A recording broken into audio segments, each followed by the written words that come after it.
پاکستان کے نظریے کی بنیاد جو ہے وہ لا الہ الا اللہ محمد رسول اللہ صلی اللہ علیہ وآلہ وسلم ہے۔ تحریک پاکستان میں بھی ایک نعرہ لگا کرتا تھا، اور وہ نعرہ کیا تھا؟ پاکستان بننے سے پہلے اس کی تحریک میں یہ نعرہ لگتا تھا کہ پاکستان کا مطلب کیا؟ لا الہ الا اللہ محمد رسول اللہ صلی اللہ علیہ وآلہ وسلم۔ ہمارے نظریے کی بنیاد لا الہ الا اللہ محمد رسول اللہ صلی اللہ علیہ وآلہ وسلم ہے۔ آپ بھی کسی کا ساتھ دینے سے پہلے، کسی کو ووٹ دینے سے پہلے، کسی کے ساتھ چلنے سے پہلے، کسی کو بھی قیادت سونپنے سے پہلے، کسی کے بھی تبصرے کو معتبر سمجھنے سے پہلے، کوئی صحافی ہو، کوئی سیاستدان ہو، کسی اعتبار سے بھی قائدانہ کردار ادا کر رہا ہو، اس کے فالو کرنے سے پہلے آپ یہ ضرور دیکھ لیجئے گا کیا وہ اس نظریے کے ساتھ جڑا ہے یا نہیں ہے، کیا وہ اس نظریے کے ساتھ وفادار ہے یا نہیں ہے۔ کیونکہ یاد رکھیے گا، جو قوم اپنے نظریے سے ہٹ جاتی ہے اس کا شیرازہ بکھر جاتا ہے۔ آج بھی اگر اس بکھرے ہوئے شیرازے کو کوئی اکٹھا کرنا چاہتا ہے تو اپنے نظریے کی بنیاد پہ اکٹھے ہو جاؤ، اور وہ نظریے کی بنیاد کیا ہے؟ پاکستان کا مطلب کیا؟ لا الہ الا اللہ محمد رسول اللہ صلی اللہ علیہ وآلہ وسلم۔ اور جب کوئی اس نظریے پہ آئے گا تو یاد رکھیے گا، وہ انتہا پسند نہیں ہوگا، وہ دہشت گرد نہیں ہوگا، وہ جو ہے وہ انتشار کرنے کی باتیں نہیں کرے گا۔ جب کسی کا بنیاد یہ ہوگی لا الہ الا اللہ محمد رسول اللہ صلی اللہ علیہ وآلہ وسلم، تو وہ ریاست مدینہ کے حقیقی رول ماڈل کو فالو کرے گا۔ اور ریاست مدینہ میں کیا رسول اللہ علیہ السلام نے صرف مسلمان کی جان کو حق دیا؟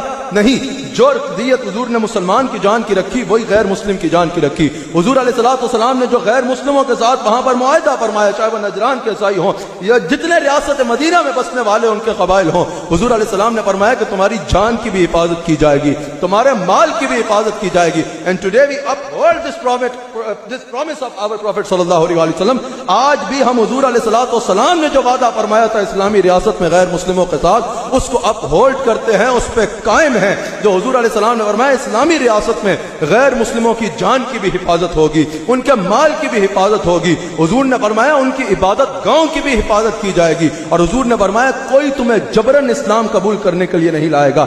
جبری مذہب کی تبدیلی اسلام میں قطعاً جائز نہیں ہے۔ حضور نے فرمایا کوئی تمہیں جبرن اسلام کی طرف نہیں لے کے آئے گا۔ اور یاد رکھیے گا، ایمان کا تعلق جو ہے وہ صرف الفاظ کے ساتھ نہیں ہوتا، ایمان کا تعلق جو ہے وہ دل کے ساتھ ہوتا ہے۔ جب دل سے ہی کوئی تصدیق نہیں کرے گا تو وہ ایمان والا ہو کیسے سکتا ہے؟ جبری تبدیلی کا اسلامی ریاست میں کوئی تصور نہ ہے اور نہ ہونا چاہیے، اور نہ اس کی ہونے کی اجازت ہونی چاہیے۔ اسی لیے الحمدللہ پاکستان وہ ملک ہے کہ جیسے یہاں مسلمان چین سے رہتے ہیں، ویسے ہی کوئی جس مذہب سے تعلق رکھنے والا ہے اس کو الحمدللہ یکساں حقوق حاصل ہیں، اس کو حقوق حاصل ہیں، اور ان کے تحفظ کے لیے قانون بھی موجود ہے۔ اور اگر ہونا چاہیے کسی اعتبار سے بھی کسی اقلیت کو، کسی ایسے شخص کو جو مسلمان نہیں ہے، اس کے مذہب کی بنیاد پہ پاکستان میں اگر کوئی بھی تنگ کرتا ہے، کوئی بھی ڈسٹرب کرتا ہے تو یہ غلط ہے۔ جو آئین پاکستان کے مطابق ہے، ہم سب کو اس کی قدر کرنا اور خیال کرنا بے حد ضروری ہے۔ پاکستان اللہ کی بہت بڑی نعمت ہے، اور رسول اللہ صلی اللہ علیہ وآلہ وسلم کی عطا ہے، جو 27 رمضان المبارک کو جمعہ کے دن اللہ تعالیٰ نے ہمیں عطا فرمایا۔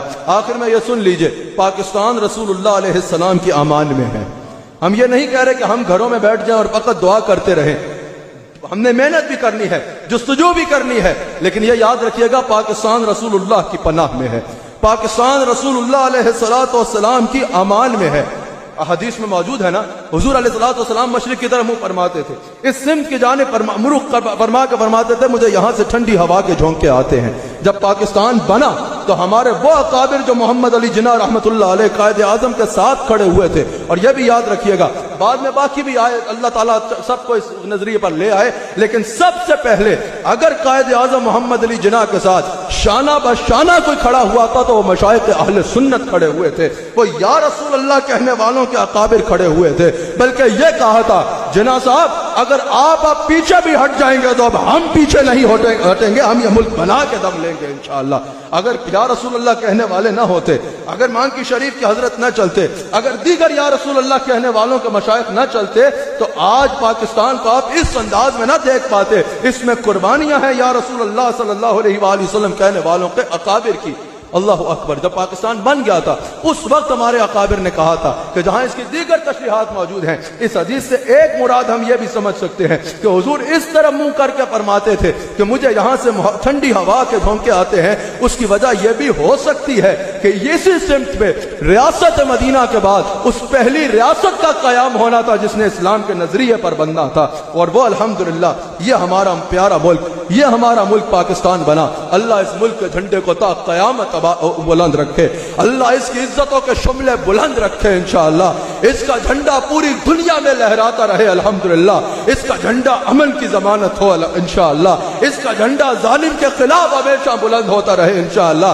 یہ جھنڈا اسلام کا جھنڈا ہے، یہ جھنڈا اسلام کی طاقت کا جھنڈا ہے، یہ جھنڈا اسلام کے قلعے کا جھنڈا ہے، یہ جھنڈا اسلام کی عزت کا جھنڈا ہے۔ ایسے ہی نہیں دنیا کو پاکستان ہضم نہیں ہوتا، ایسے ہی نہیں دنیا کی زبان پہ پاکستان پاکستان پاکستان، کتنے بڑے بڑے ملک ہیں دنیا میں، کتنے مزید ترقی یافتہ ملک ہے دنیا میں، ایسے ہی پاکستان دنیا کو ہضم نہیں ہوتا۔